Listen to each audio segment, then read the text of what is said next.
Friends, ഞങ്ങളിപ്പോൾ ട്രിവാൻഡ്രത്ത് പോയപ്പോൾ ഡബിൾ ഡെക്കർ ബസ്സിൽ കയറിയിട്ടുണ്ടായി കേട്ടോ. അപ്പോൾ ആ ബസ്സിൽ വെച്ചിട്ട് ഒരു ചേച്ചി ഒരു പാട്ട് പാടി. എന്തായിരുന്നു ആ ഫീൽ എന്നറിയോ? നിങ്ങൾക്ക് പാട്ട് കേൾക്കണ്ടേ? ഇതൊക്കെ കേട്ടോളൂ.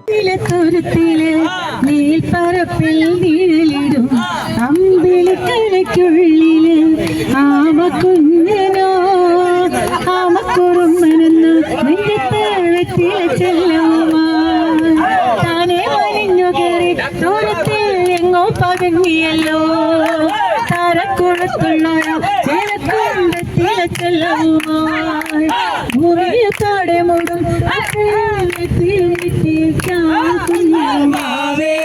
കഥ കേട്ട് മെല്ലെ മെഴി പോട്ട് മാറി ചൂട് ഉറങ്ങ ഉറങ്ങ പൊന്നെ കരയാതെ ഓമൻ ചിരിയോടെ കൊഞ്ചി കളിയാ